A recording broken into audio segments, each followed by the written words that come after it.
Moi, c'est Madame Katenin Kamara, domiciliée au quartier Césarie, commune urbaine de Dabola. Madame, reprenez s'il vous plaît. Madame Tenen Kamara. D'accord. Domiciliée au quartier Césarie, commune urbaine de Dabola. Quartier Saint-Céry, commune urbaine de Dabola. Oui. Vous avez le Premier ministre qui vous écoute pour vos questions, madame. D'accord. Allô? Il est là, il vous écoute. Allez-y, madame. Allez-y, madame. Bon. Je vous écoute. Bonsoir, monsieur le ministre. J'ai 3 questions à poser. Bonsoir, madame Kamara. Allez-y. Oui. Voilà mes questions suivantes. La première, c'est pourquoi depuis votre arrivée au pouvoir, ni le président de la transition, ni les membres du gouvernement n'ont pas déclaré leurs biens, tant entendus par la population. Ça, c'est la première question. La deuxième question, quand est-ce que le recensement de la population va commencer? Quand est-ce que le recensement de la population va commencer? Troisième et dernière question, sur quelle base seront nommés les chefs de quartier par des gouverneurs de région? Je vous remercie. Merci Madame Tenen Kamara pour vos questions. Vous nous appelez de la commune urbaine de Dabola. 3 questions, Monsieur le Premier ministre. La question de la déclaration des biens, recensement de la population, on en a parlé tout à l'heure. Et puis ce sujet qui défraie la chronique, c'est la question donc, de la nomination des chefs de quartier par les gouverneurs. Et d'abord, je commencerai par la dernière question. C'est comme venait, il y a eu un décret effectivement du président de la République et je vous ai dit tout à l'heure que cela, aujourd'hui le débat est au sein du cadre du dialogue inclusif. Je ne voudrais pas me prononcer sur cette question et jusqu'à la fin du débat. Donc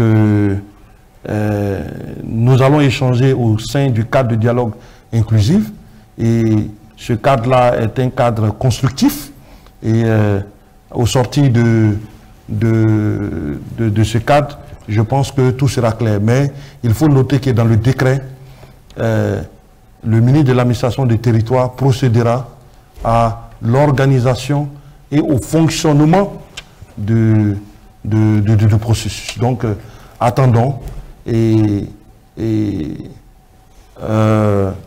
attendons jusqu'à que le cadre du dialogue puisse avancer. Monsieur le Premier ministre, juste rappeler à notre spectateur, à Madame Kamara Tenen, qui nous appelle de Dabola, et donc à tous ces citoyens qui, et même les politiques hein, sur cette question sont très, j'ai pas envie de dire inquiets, mais se posent des questions et aimeraient bien une clarification. Donc le cadre sera le creuset, le cadre de dialogue pour trouver une solution, on a envie de dire, ou en tout cas des recommandations seront faites. Tout à fait. Et là, on recevra très prochainement le ministre de l'administration du territoire et de la décentralisation qui viendra nous parler de ça et on parlera aussi donc des aspects liés donc aux élections, à la mobilisation du budget des fameux 600 millions de dollars. On parlera aussi du RAVEC qui concerne directement. On parlera du RGPH et on en parle. Et donc, je vous tends la perche, Monsieur le Premier ministre, pour les 2 autres questions.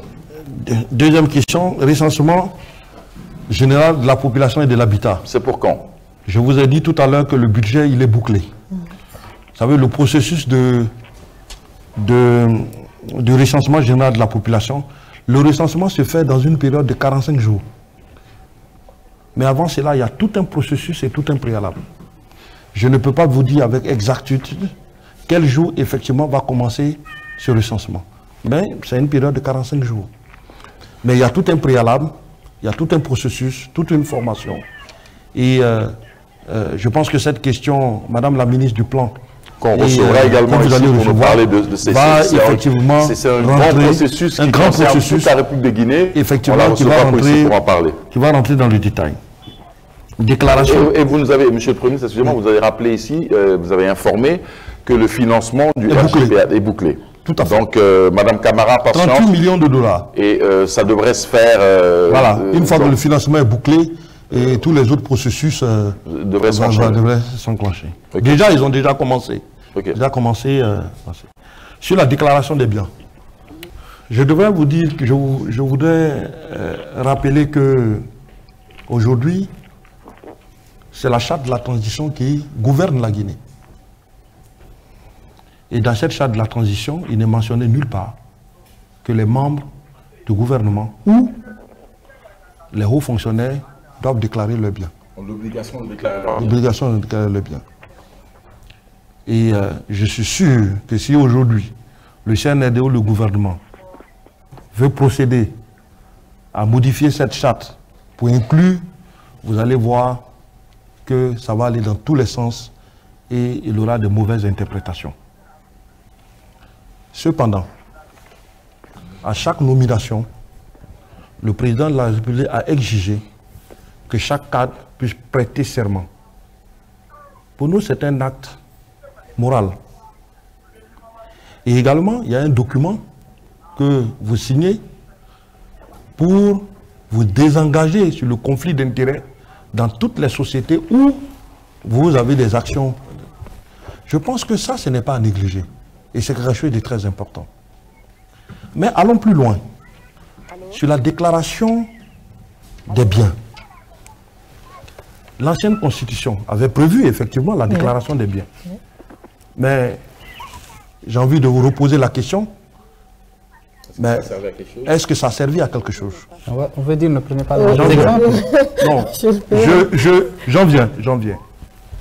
La déclaration des biens est tout autre chose, puisque on le fait pour une question de bonne gouvernance, pour lutter contre la corruption.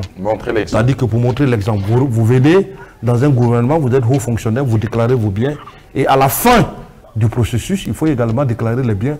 On fait la comparaison par rapport à ce. Nous avons vu des immeubles ici à Conakry, où il y a des noms et on ne sait pas qui l'a fait.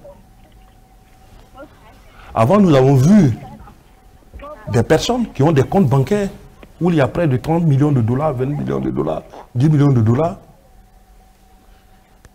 Des fonctionnaires. Des fonctionnaires. On parle de déclaration de biens. OK. Au fait, la déclaration de biens, il faut, justement, quand vous me dites, il faut que la Constitution tienne compte de ça, mais qu'on aille beaucoup plus loin. Et avec des textes d'application, parce que c'est un processus. Il faut pouvoir évaluer et donner les moyens de contrôler. D'ailleurs, c'est pour ça qu'on est en train de faire l'identification unique. Vous savez, ça sert à quoi? Si vous avez 2 ou 3 comptes, 4 comptes avec votre carte d'identité, on peut savoir effectivement que vous avez 4 ou 5 comptes dans les comptes bancaires. Aujourd'hui, avant, vous pouvez avoir 3 ou 4 cartes d'identité avec des photos différentes, avec des noms différents. Et vous pouvez avoir 4 ou 5 comptes bancaires sans qu'on puisse savoir effectivement si c'est la même personne. L'exemple, par exemple, aux États-Unis, quand vous êtes américain, résident en Guinée, dès que vous allez vous présenter au sein d'une banque pour créer un compte, vous allez auprès d'une compagnie d'assurance pour avoir un contrat vie, la compagnie, la banque ou la compagnie d'assurance a l'obligation de déclarer vos avoirs immédiatement au Trésor français. Vous ne pouvez pas échapper. Au Trésor américain. Au Trésor américain. Aujourd'hui, quel processus nous allons mettre en place pour ce contrôle-là? Cela a été fait au vu et au su de tout le monde. La plupart de nos fonctionnaires ont des maisons à Dakar. Nous allons souvent là-bas. On a des maisons en Côte d'Ivoire, autre. Mais quel est notre moyen de contrôle? Et on parle de déclaration de biens. Oui, il faut déclarer les biens, c'est un acte de transparence. Mais il faut qu'on aille loin dans le processus de contrôle. Donc, pour moi, les textes aujourd'hui de la transition ne prévoient pas. Mais parallèlement, à chaque nomination, nous exigeons quand même que sur la morale... dans la prochaine constitution. Ça, c'est un engagement fort. Et je demanderai effectivement que dans la nouvelle constitution, parce que cela permet avec effectivement... des textes d'application, de contrôle. Mais nous, on est allé loin du CNRD. On a mis quand même la CRIEF en place. Nous savons pertinemment qu'après la transition, Monsieur le Premier ministre, si je roule dans une voiture des trucs, je serai interpellé par cette CRIEF. C'est ça le sens. Et la mise en place de cette CRIEF, c'est quand même dissuasif. Pour dire que désormais en Guinée, On ne peut plus faire du n'importe quoi.